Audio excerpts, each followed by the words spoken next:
जो अभी की तस्वीरें हैं वो किसी तूफान के बाद की शांति लग रही है, लेकिन जब ये तूफान आया, जब इतनी बड़ी तादाद में लोग पहुंचे, किसने इन्हें उकसाया?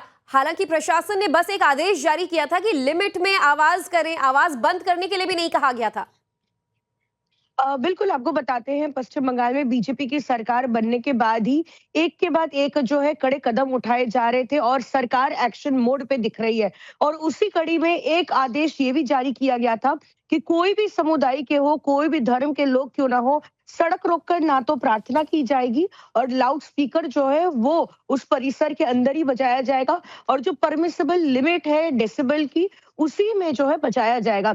ये किसी समुदाय विशेष के लिए ऑर्डर नहीं जारी हुआ, ये ओवरऑल एक ऑर्डर जारी किया गया है सभी समुदाय के लिए, सारे धार्मिक स्थलों के लिए। लेकिन उसके बावजूद जो है कल हमने देखा कि आसनसोल उत्तर थाना के अंतर्गत जो जहांगीर मोहल्ला जो टीओपी पड़ता है, वहां पर किस तरीके से उपद्रवियों ने वहां पर हिंसा की, किस तरह से जो है तोड़फोड़ की। और आप देख सकते हैं तस्वीरों में कि किस तरह से जो बाइकिंग है पुलिस के, उसे तोड़ा फोड़ा गया, उसे आग के हवाले कर दिया गया और भारी संख्या में जो अंदर चीजें मौजूद थी उस पुलिस चौकी के अंदर, उसे नष्ट कर दिया गया है। और साथ ही बगल में कहें तो जो इन स्थानीय लोगों की गाड़ियां पार्क थी, उसमें भी तोड़फोड़ की गई। कुछ गरीब लोग जो ऑटो चलाते हैं और ऑटो पार्क किया गया था बिल्कुल उस थाने के नजदीक ही, उसे भी जो है बख्शा नहीं गया। ऐसे में पुलिस का रवैया बिल्कुल साफ है, सरकार के ऑर्डर है और लोगों को ऑर्डर का पालन करना होगा। अगर लाउड स्पीकर को बंद नहीं करने के लिए कहा गया है, बस जो है परिसर के अंदर बजेगा और वो भी परमिसिबल लिमिट में बजाना होगा और इस आदेश को जो है सभी लोगों को मानना होगा। और इस बीच आपको बताते हैं कि बीती रात की हिंसा के बाद फिलहाल इलाके में शांति है।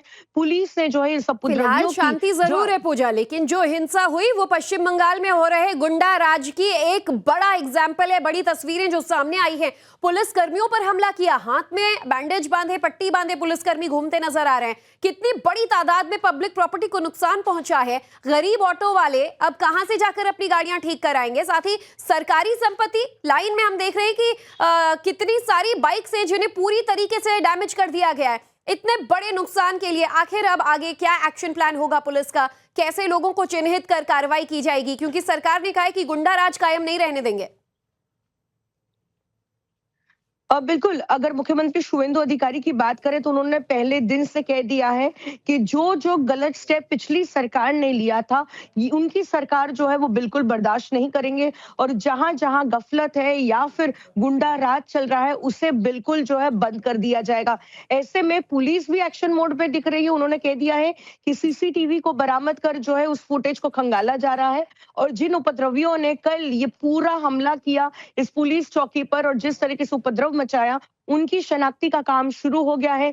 कुछ ही घंटों के अंदर जो है उनकी गिरफ्तारी भी शुरू हो जाएगी। तो एक साफ मैसेज है पुलिस की भी तरफ से कि इस तरीके की बदमाशी जो है बिल्कुल बर्दाश्त नहीं की जाएगी और अगर इस तरीके की हिंसा होती है तो उसे भी बर्दाश्त नहीं किया जाएगा। बिल्कुल, हिंसा बर्दाश्त नहीं किया जाएगा। और एक बार फिर से हम ये तस्वीरें भी स्क्रीन पर लगातार दिखा रहे हैं। पूजा हमारे साथ बनी हुई है जो बता रही है कि अब सीसीटीवी फुटेजेस के आधार पर आरोपियों को पहचाना जा रहा है। पूजा, आज जो लोगों से बातचीत हुई है उसमें कुछ महिलाएं कह रही हैं कि 2-4 लोग पूरे मोहल्ले को बदनाम कर रहे हैं। क्या ऐसा भी है कि यहाँ के लोग इन्वॉल्व ही नहीं थे, बाहर से लोग आए हैं जो इस हिंसा में शामिल थे, या किसी साजिश के तहत माहौल बिगाड़ने की कोशिश हुई, या सभी स्थानीय लोग बताए जा रहे हैं जो लाउड स्पीकर की आवाज को लेकर हंगामा कर रहे थे? देखिए, सबसे पहले अगर हम इस इलाके को समझे तो ये पहली बार नहीं है जो आसनसोल उत्तर थाना के पास जो रेल पार इलाका है वहां पर इस तरीके की हिंसा हुई हो। कुछ सालों पहले आसनसोल में हमने दंगे भी देखे हैं और इसी इलाके में जो है हमने हिंसा भी देखी है। बिल्कुल रेल पार के पास हमने हिंसा देखी है। तो ऐसे में अगर इस इलाके की बात करें तो बेहद सेंसिटिव इलाका है और जहां तक ये महिलाएं जो है, जो पार्षद है, उनका कहना है कि बाहर से लोग आए हैं और उन्होंने उपद्रव मचाया। लेकिन इससे पहले भी जब हिंसा हुई है हमने देखा है कि जो स्थानीय लोग हैं उनका इन्वॉल्वमेंट सामने आया है। हालांकि ये पुलिस के जो है जांच के दायरे में है और पुलिस बताएगी कि आखिर आखिरकार जिन लोगों ने कल ये हमला किया पुलिस चौकी पर वो बाहरी थे या फिर स्थानीय लोग थे। लेकिन अगर इलाके की बात करें तो बेहद सेंसिटिव इलाका है। इससे पहले जो है यहाँ पर हिंसा हो चुकी है।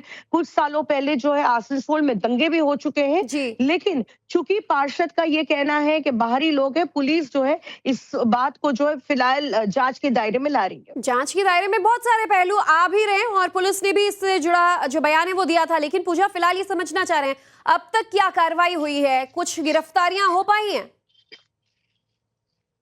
देखिए, प्राथमिकता ये थी कि किस तरह से परिस्थिति को सामान्य किया जाए। बीती देर रात को जब ये हिंसा हो रही थी और पुलिस चौकी पर हमला हो रहा था, बड़ी संख्या में जो पैरामिलिट्री फोर्स को पोस्ट पोल के लिए पश्चिम बंगाल में तैनात किया गया है, जो है उनको साथ ही साथ वहां पर डिप्लॉय किया जाता है, परिस्थिति को सामान्य किया जाता है। लेकिन उसमें भी काफी समय लग जाता है क्योंकि रात का समय था और प्राथमिकता ये थी कि परिस्थिति को जो है ज्यादा एस्केलेट ना होने दे, क्योंकि हिंसा फैलने में बिल्कुल समय नहीं लगता है। इसीलिए जो लोग उपद्रव मचा रहे थे पुलिस थाने के बाहर और अंदर, उनको जो है वहां से भगाया जाता है।